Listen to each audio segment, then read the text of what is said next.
today the feast of St. Catherine. And St. Catherine, she was martyred when she was 18 years old. And as a young girl, she was very devoted to studies, and that she became very well versed in philosophy and in the learnings of the ancients. And when she was 18 years old, the emperor, I think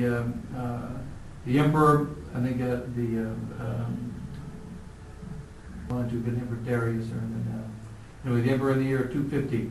The emperor was a outbreak of persecution. It was a massive 1-year outbreak of persecution against the Catholics, during the great time of the persecution of the Romans, during those first 300 years of the church. And so there was an outbreak of persecution, and the many Catholics being killed. And St. Catherine, she went from Alexandria, Egypt, she went to Rome, and she spoke to the emperor, and she told him that he was doing evil before God, and that they had no right to kill Catholics just because they were holding the true religion. And then she argued with the emperor, Emperor Maximin. She argued with the emperor and told him that he also needed to become a Catholic, and he also needed to follow the true faith. And he was himself an intelligent man, and so he argued with her, and she defeated him in the argument.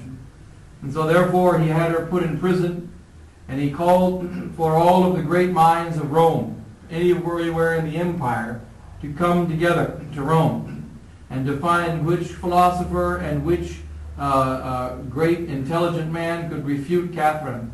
And each day they were brought in front of the emperor in order that these philosophers and the greatest wisdom of the age could defeat the 18-year-old girl, Catherine.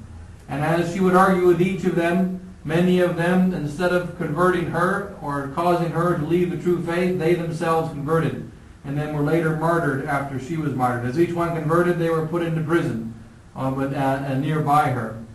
And then more were brought together, realizing that no one could defeat her in argument. Then Maximin decided to go to the flatteries and to encourage, giving her all kinds of promises of a great place in his kingdom and so on and so forth if she would leave the faith. And when that didn't work, he then became very angry, and he decided to kill her. And in his killing her, he had made a big wheel and put all kinds of knives on that wheel, and then they put it next to her so that they would turn the wheel slowly and cut her body to pieces. But as the wheel was placed in front of her, the wheel collapsed and it was destroyed. And then more people converted to the faith because of that miracle. And then Maximin commanded that she be beheaded. And she was beheaded. And after her death, the angels took her body and brought it to the Mount Sinai in the Sinai Peninsula. And then monks gathered round later on, the men gathered round the body of St. Catherine and began to pray. A monastery was built there, this monastery of St. Catherine, which is at the foot of Mount Sinai. The monastery is still there to this day, and St. Catherine is in the patroness of philosophers. That she is the one who, though she was a young girl, only studied a little, she was able to defeat all of the great wisdom of the world. And then also, with regard to the death of the martyrs, that we read in the Gospel today, which we often read in the Gospel of the Martyrs, about the 5 wise virgins and the 5 foolish virgins. And that the 5 wise virgins kept extra oil in their lamps, and everyone went to sleep. The wise virgins went to sleep, and the foolish virgins went to sleep. Then in the middle of the night, the sound came that the bridegroom cometh. The foolish virgins asked the wise virgins, "We have no oil left in our lamps. The oil in our lamps is gone. Please give us oil from your lamps." Then the wise virgins said to the foolish virgins, "If we give you of our oil, there won't be enough oil for both of us. So therefore you go to the people who sell the oil in the town. Buy the oil from them and come back." Foolish virgins go into town to buy the oil. The wise virgins remain waiting.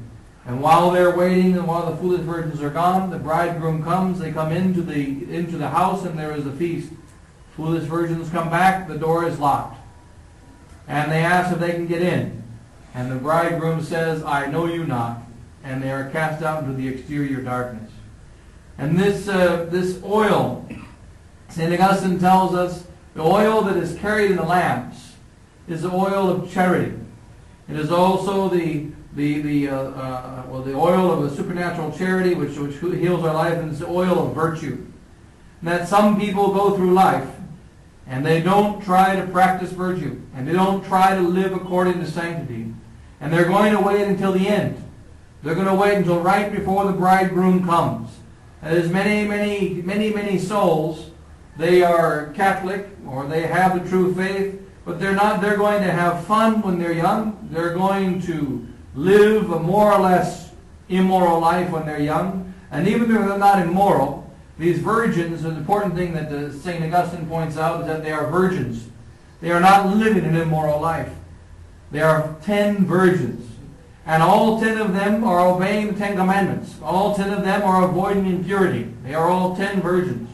But 5 of them will go to hell, and only 5 of them will be saved.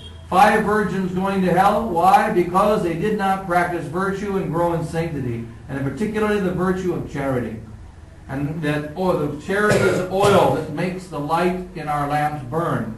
And this, it also signifies the merits. A reminder that when we travel through life, we have to gain merits. These merits we will carry with us into eternity. Nothing else will we carry into eternity. So when we die and we say, I have been a virgin all of my life, and I have never violated the 10 commandments, and I went to Mass on every Sunday, people that say that die and go to hell. In order to go to heaven, it is necessary to have more. One cannot go to heaven unless there is the use of oil that keeps the fire burning. That is also the reason why in an apparition, Blessed Virgin Mary appeared to, I think it's Mother Juana or Joanna in Quito in South America. And she spoke about the crisis of the 20th century and how it will be a time in which there will be a massive abandonment of the faith, and that there would be a massive abandonment of the faith throughout the whole of the world. And that, but nonetheless, God, our Lord, Our Lady, spoke to her and said, I will allow the Quito to this monastery will still remain somewhat faithful. And then Our Lady showed a vision to Sister Juana of all the sisters in her convent who would go to hell. And she saw all of the sisters in the convent of Quito. And in Quito, Ecuador, up until this very day, the convent still exists. And there are no scandals associated